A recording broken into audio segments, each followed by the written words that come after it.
Donc, petit retour d'expérience sur la République dominicaine. Okay. Pour ceux qui le savent, on est venu en immersion en République dominicaine en avril de cette année 2024 et on a décidé de revenir en juillet. Donc au total, à chaque fois qu'on vient, on vient pour 2 semaines. Donc là, je vais vous faire mon petit retour d'expérience. J'ai pas fait de vidéo la première fois, parce que je voulais prendre des informations, regarder, comprendre. D'ailleurs, on est venu lors de l'immersion du mastermind. D'ailleurs, ce mastermind-là sert justement aux personnes qui veulent développer du business et faire passer leur société à un autre niveau, de pouvoir scaler dans de bonnes conditions et surtout de profiter des avantages fiscaux d'îles qui sont environnantes à la Guadeloupe, Martinique, Guyane, pour pouvoir justement profiter soit de l'immobilier qui est avantageux chez eux, soit de la fiscalité, et tout ça pour vous permettre de croître vos entreprises. Donc là on est revenu, loin du bruit, on est venu un peu en immersion encore en famille pour voir comment ça se passait. Mon retour d'expérience dessus.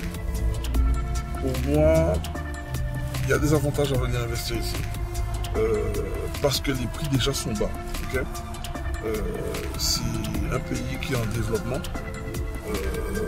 Contrairement à tout ce qu'on peut penser de Guadeloupe, ce qu'on les médias nous disent, je ne me suis pas senti en danger ici. Okay, pourtant on a fait beaucoup de villes. On a été à Santo Domingo, on a été à Punta Cana, on a été à... Bon, là on revient de Puerto Plata. On a été à Las Terrenas. Il y a encore pas mal de villes qu'on n'a pas faites, mais je vous parle des villes que nous on a faites. La différence entre Santo Domingo, c'est une ville, c'est la capitale. C'est très peuplé. Beaucoup de trafic, voitures, tout ça. Mais c'est là où il y a le business.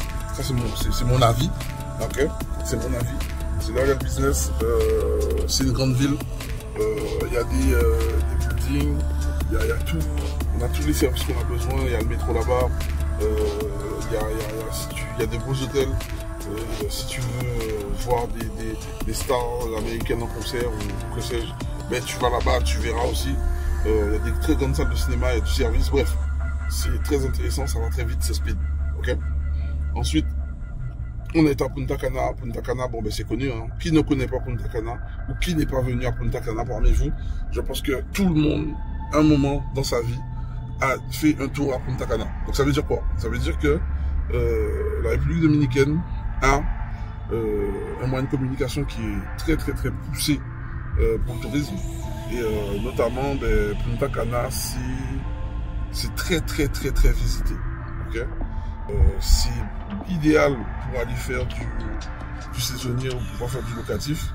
Mais à Punta Cana, tu seras noyé dans la masse et les gros poissons, les gros hôteliers, les grosses entreprises, c'est eux qui vont prendre tout, qui vont être au haut du panier. Mais tu sais que ton bien, il va tourner. Si tu délivres de belles prestations, il n'y a pas de raison que tu puisses pas tirer ton épingle du jeu. Après, en termes de vie, même à Punta Cana, tu sens que c'est plus des complexes all inclusive. Donc la ville en elle-même, j'ai pas trouvé extraordinaire, faut dire ce qui est. Tu vois, j'ai pas trouvé extraordinaire. Contrairement à Santo Domingo, tu vois, t'as une vie, si tu aimes la ville, tu vois, il y a tout à faire et tu peux développer, il y a des restaurants, des bons trucs, tu peux faire des choses, tu vois.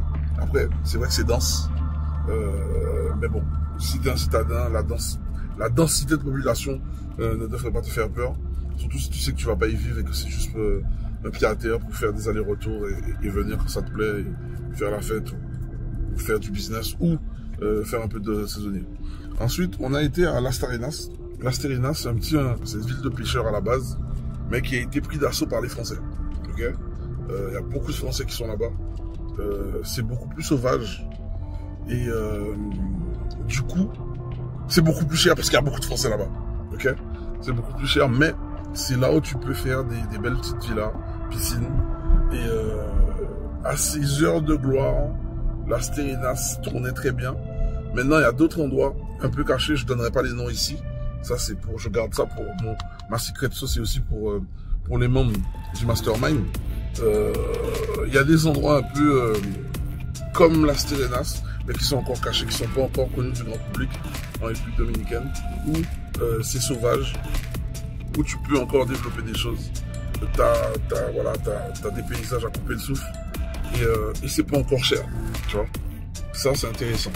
Maintenant, on revient justement là, on est en train de faire la route justement pour aller à Santo Domingo, pour le départ, pour aller vers la Guadeloupe.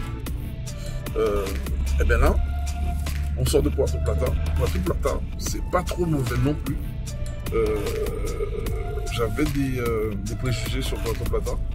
Mais en fait, c'est Punta Cana en plus local. C'est Punta Cana en plus local. Et au début, tu vois, je me suis dit, ouais, le local, c'est un peu moins stylé que Punta Cana. Mais en fait, en vrai, Puerto Plata, j'ai plus kiffé en termes d'animation que Punta Cana. Parce que les gens qui sont à faire la fête, tu vois un peu plus les locaux, voir comment ils sont. Ils sont tous très sympas d'ailleurs en passant. Tu manges bien. Et il y a un truc qu'on a découvert d'ailleurs, c'est un parc aventure qui s'appelle Ocean World.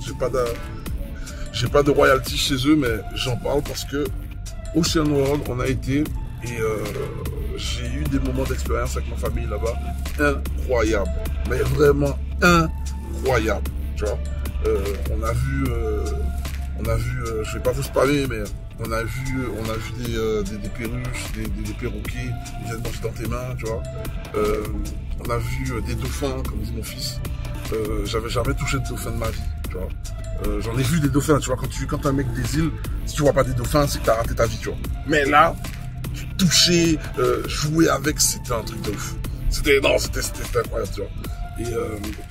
Et en allant dans ce parc d'aventure là, il faisait chaud. Je dis, il faisait très très chaud. Mais tout est bien fait, tu vois, c'est vraiment... ils ont laissé pousser de la végétation naturelle. T'as des endroits ombragés, t'as des espaces d'eau. Et t'as moyen d'aller dans la mer, t'as le moyen d'aller dans la piscine. T'as moyen d'aller dans l'eau, encore, comme dit mon fils, avec les dauphins.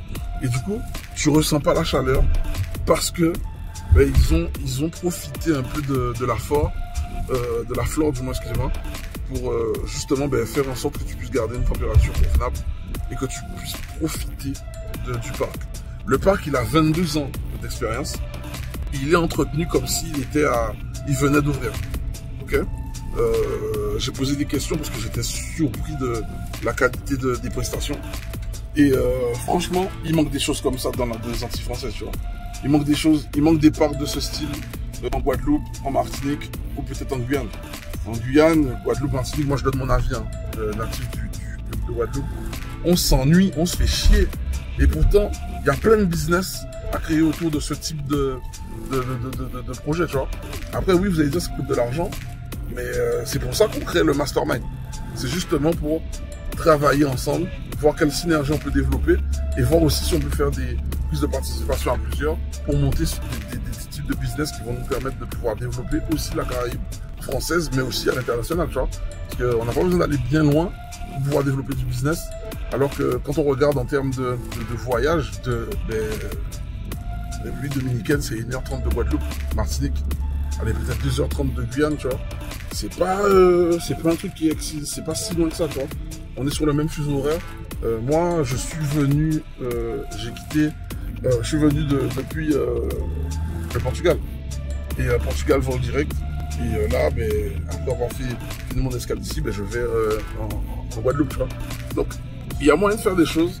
Si vous voyez que ça marche pas aux Antilles françaises et que vous avez ce truc-là de pouvoir bouger, de faire des choses, ce que vous pouvez faire de bien, c'est que quand vous voyez que vous n'arrivez pas à avancer, développer vos projets aux Antilles, n'ayez pas peur d'aller voir ce qui se passe à côté. Parce que en étant français, en ayant le passeport français, il y a un truc que vous voyez pas, parce que vous n'avez pas encore eu cet esprit ou cet esprit comment dire ça encore, de développement. Mais votre passeport, le passeport français, c'est une ouverture vers le monde. Ok? parce qu'aux yeux des pays comme la République dominicaine, et il y en a d'autres des pays comme ça, il y a Sainte-Lucie, il y a Barbade, il y a Sainte-Lucie, Barbade, République dominicaine, il y a ces pays-là, quand vous venez avec votre passeport, pour eux, c'est synonyme de pouvoir d'achat. Ok? Déjà, c'est simple. L'euro a de la valeur par rapport aux pesos ici, tu vois. Donc forcément, quand tu arrives et qu'ils voient les Français aussi qui se développent ici, forcément, vous êtes un client qui vont essayer de démarcher. Donc les banques vont essayer de vous démarcher. Ça, c'est la première chose. La deuxième chose, c'est que si tu veux développer un business ou tu veux développer de l'immobilier ici, ils ne regardent pas ton taux d'endettement en France. Ils vont regarder juste ton avis d'imposition. Donc tu vois ça, c'est des leviers encore qui sont incroyables. Okay? Troisième chose, c'est que l'immobilier ici est accessible et rentable. Si tu vas dans des villes un peu, dans des communes un peu où il n'y a que des locaux, tu peux avoir des appartements pour 50 000 euros. Okay? Moi, je ne recommande pas d'aller vivre chez les locaux parce que bon, si tu veux louer saisonnier, tu vas pas pouvoir mettre des loyers élevés. Mais je pense que même à 50 000 euros, il y a des locaux qui peuvent louer ton truc et je pense que tu peux être rentable, tu vois. Vu la démographie du pays et vu comment ils bougent et vu comment ils sont débrouillards, je pense que tu peux tirer, tu peux trouver chaussure à ton pied. Mais, en tout cas, je te dis ça pour savoir que tu peux avoir de l'immobilier ici à partir de 50 000 euros. Tu peux avoir de l'immobilier aussi bien plus haut, de style luxe, parce que ici, la main d'œuvre est qualifiée et elle n'est pas chère à l'emploi, contrairement à nous aux Antilles françaises. Donc ça veut dire que si tu as les moyens et tu as le budget de pouvoir faire une villa de luxe, mais tu peux parfaitement entretenir cette villa de luxe parce que tu vas pouvoir avoir du personnel que tu ne vas pas payer cher et qui vont justement t'apporter ce service luxe, tu vois. Et aussi tu vas avoir la clientèle qui va payer pour ton service luxe parce que il y a énormément de riches ici en République dominicaine. En termes de trafic, ici il faut savoir qu'il y a plus de 10 millions de visiteurs par an grâce au tourisme qui vient en République dominicaine. C'est énorme. Là, en termes de chiffres, la République dominicaine, c'est l'île la plus visitée de la Caraïbe devant le Mexique. Là, je te dis ça, si tu comprends et tu vois les chiffres, tu comprends qu'il y a encore plein de choses à faire. Et quand tu regardes le paysage, je te le montre tout de suite, pour que on est encore... il y a encore plein de choses à faire, tu vois. Il y a encore plein de choses à faire. Et que le pays va en se développant. Donc, je te mets ici une petite vidéo que tu puisses regarder. Tu vois. Pour nous qui sommes caraïbéens, la seule différence que tu vas retrouver ici, c'est la langue. Ils parlent tous espagnol. Ok? Et l'espagnol, après, je te dirais, c'est le travail que tu dois faire parce que tu sais très bien, hein, quand tu veux réussir, il y a toujours un sacrifice, il y a toujours un prix à payer. Moi, je te dirais, mec, mets-toi à l'espagnol. Hein. Sinon, viens, intègre notre mastermind, viens avec nous et comme ça, on va te marcher le travail. On va te présenter des partenaires à nous qui sont ici pour que tu puisses te développer avec un peu plus d'avantages et de facilité. Mais en gros, quand tu regardes en termes de culture, les Dominicains, bref, les Repdomiens, on va dire ça. Les Repdomiens, c'est des Antillais, les gars. Ça veut dire que c'est nous. Ça veut dire que tu peux voir un mec qui te ressemble, qui me ressemble, sauf que le mec, il va parler espagnol. Et c'est plus facile de s'intégrer dans une communauté qui nous ressemble que d'essayer de faire des choses avec des personnes qui ne veulent pas. Bon bref, moi je dis ça là, je vais pas me faire bâcher par YouTube, mais il y a des choses à faire. Je t'invite, si tu es de la Caraïbe, à vraiment ouvrir les yeux sur ce que la Caraïbe et les îles peuvent t'apporter. En termes de business, c'est incroyable. Et même en termes d'immobilier, comme je disais, hein, ici, le saisonnier de base, on tourne à 12%. On tourne à 12%, tellement il y a de la demande. Maintenant, comme dans tout projet, et ça c'est le petit disclaimer que je vais mettre dans cette vidéo, dans tout projet, dans toute entreprise, tu dois te former, tu dois être curieux pour savoir comment ça fonctionne dans le pays, tu dois savoir ce que tu dois faire et ce que tu ne dois pas faire, pour justement ne pas te planter. Et c'est pour ça, encore une fois, que je vais faire ma petite publicité pour te dire que nous, on a créé le Mastermind Outsider Business pour ce type de projet, pour ces personnes qui veulent aller conquérir le monde, qui veulent aller conquérir la Caraïbe dans un premier temps, et pourquoi pas le monde après dans un second temps. L'avantage, la force, c'est qu'on évolue en esprit de groupe, et avec des personnes qui ont plus ou moins un niveau dans leur business ou du niveau dans leur business. Et l'idée, c'est qu'on y va ensemble. On se rapproche de personnes qui sont déjà là et on essaye de faire des projets en commun pour justement mutualiser le risque et faire en sorte qu'on ait un gros impact quand on arrive. Parce que si tu dois arriver tout seul pour faire un projet contre, par exemple, des personnes qui arrivent à 10 et qui font un projet en commun, tu verras que le projet à 10 en commun aura beaucoup plus de valeur aux yeux des locaux pour pouvoir arriver à ses fins, plutôt que toi qui arrives seul et que tu vas balbutier et tu vas faire un pas en avant, 50 pas en arrière, parce que tu auras peur de rentrer sur le marché, parce que tu auras peur de perdre tes billes, et tu auras peur aussi de comprendre ce marché. Donc, si cette vidéo t'a plu, fais-moi un petit commentaire sur cette vidéo pour me dire est-ce que ça t'intéresserait, est-ce que tu serais d'avis de pouvoir toi aussi nous rejoindre de ce type de voyage qu'on fait à plusieurs.